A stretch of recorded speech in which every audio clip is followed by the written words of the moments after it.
Good morning and welcome back to Salam Media. You're still tuned in to your home of humanitarian journalism. And in a bit, we'll be diving into a somewhat historic moment for Zimbabwe and the continent at large. On December 31st, 2024, Zimbabwe officially abolished the death penalty, becoming the 127th country worldwide and the 26th in Africa to end this controversial practice.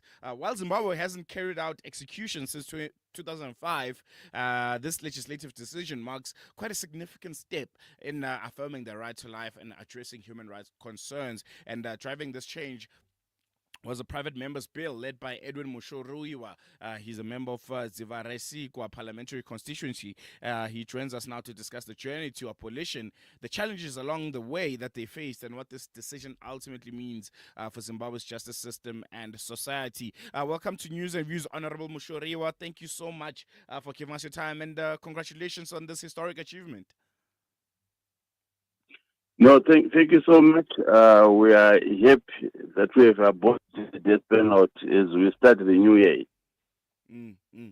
I think first and foremost, we can start with maybe the background and the process. The abolition of the death penalty in Zimbabwe is a quite a landmark decision. If you can take us through the journey of introducing and championing this private member's bill and what it all entailed. Well, thank you so much. Yes, in 2023, I introduced a private member's bill. And before I say this, I needed to also just highlight that I was a megaphone or rather, I stood on the shoulders of many people that have fought against the death penalty in Zimbabwe.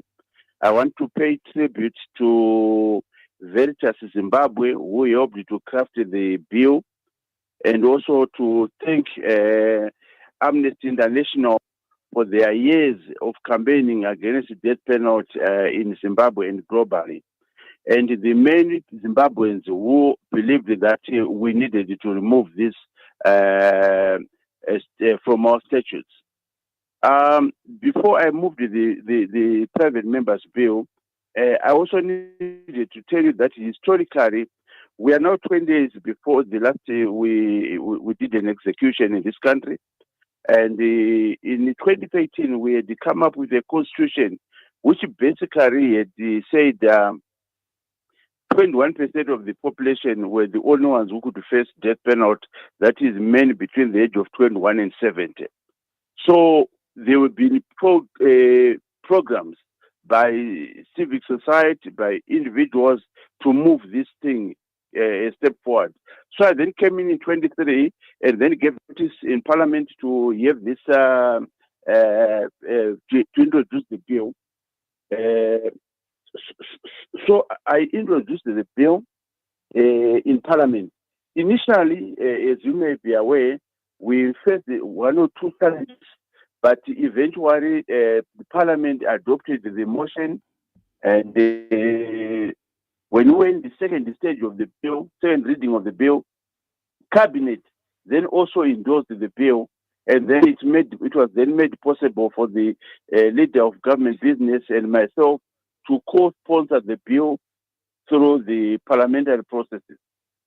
I want to focus a bit on that. The parliamentary processes.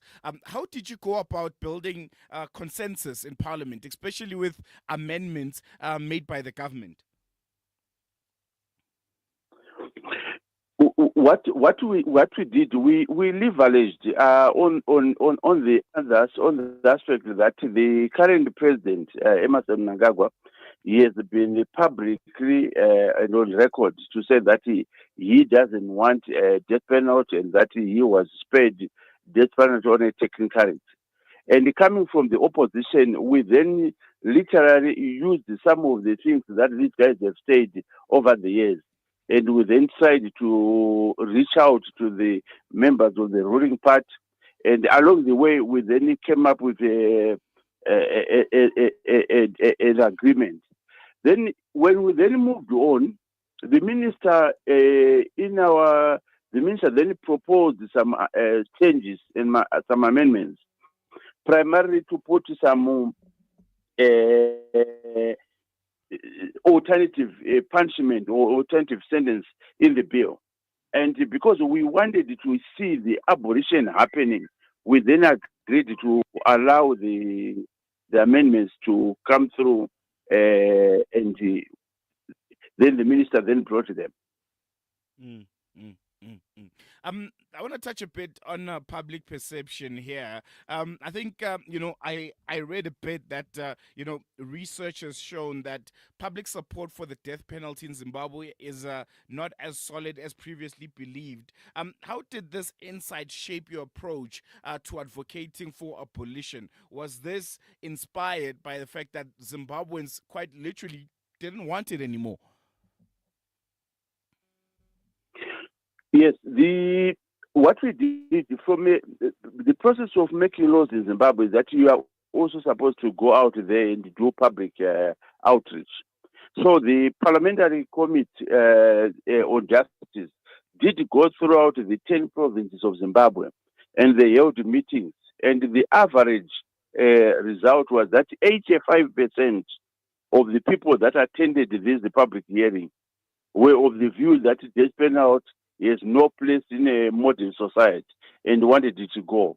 So basically, I would say that the majority of Zimbabweans did support the abolition of the death penalty, and we agreed that we have actually moved in the right direction. Mm, mm, mm. What were some of the biggest challenges you faced both in Parliament and from the public itself? Because I'm sure the decision was not unanimous, the perception was not unanimous. What kind of challenge did you face, particularly from the public, while pushing for this bill?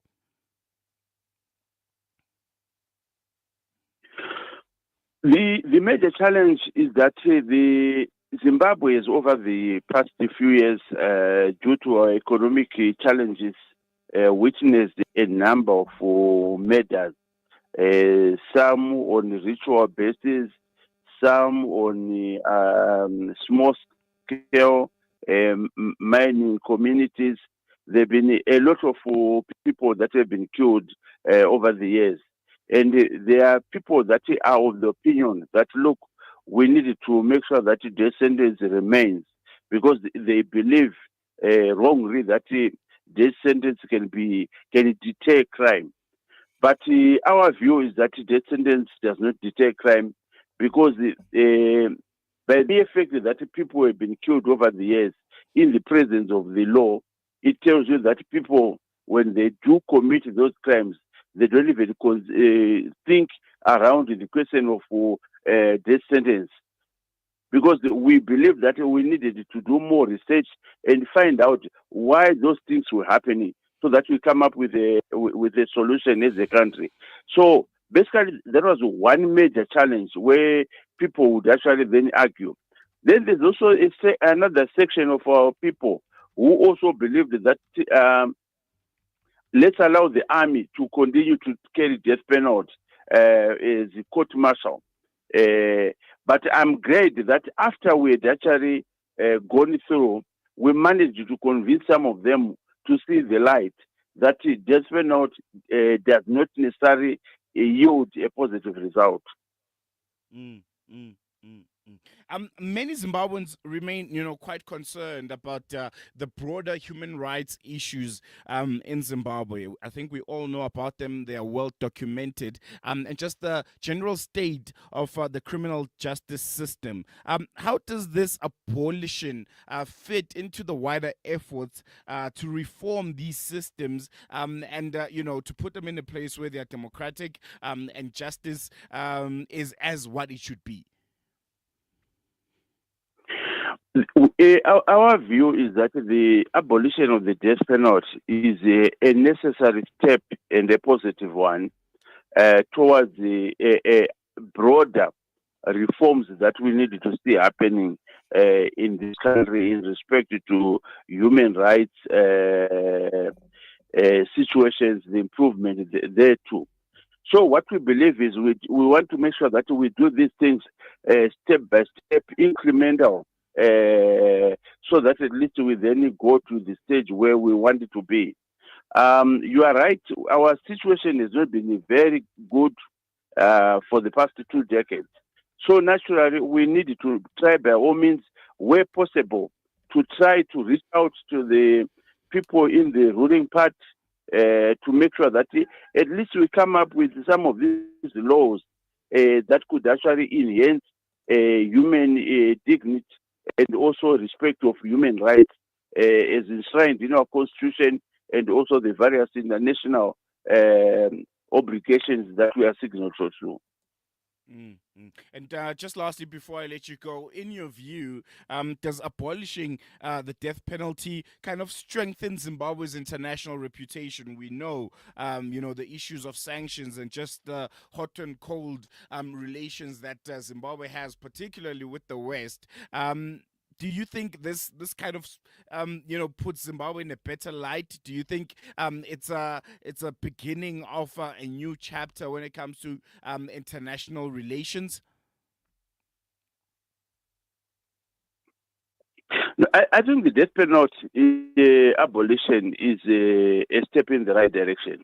And I actually believe that it does put Zimbabwe uh, among the countries that are progressively turning around these laws, which are not good for the people.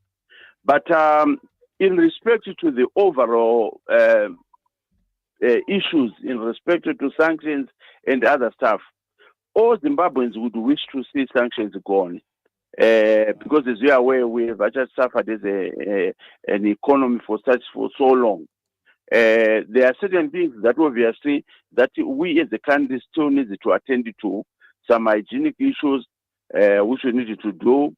We need to attend to our electoral laws. We need to attend other human rights issues.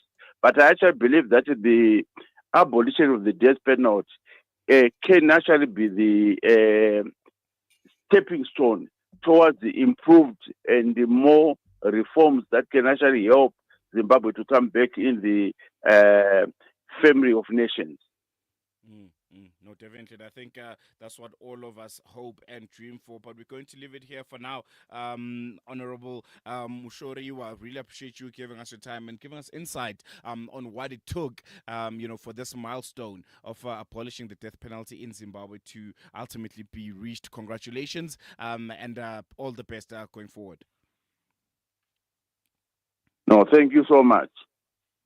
That was Honorable Mushoriwa. He was one of the people that spearheaded the abolishment of the death penalty in Zimbabwe. I think, yeah, quite a significant milestone, not just for Zimbabwe itself, but for the global movement towards a more just and humane world. But there are others that might disagree. Are you one of those? You can give us a call, or you can send us a WhatsApp and tell us what you think. Do you think this was a step in the right direction for Zimbabwe, abolishing the death penalty? And is it something that we need here in South Africa? There's been calls made for it for quite a long time. A lot of South Africans believing the crime that we're struggling with, the only way to deter criminals is to re-implement the death penalty, because we had it during the apartheid era, and we know the horrors that a lot of black South Africans and South Africans of color endured. Some have lost their lives. A lot have lost their lives.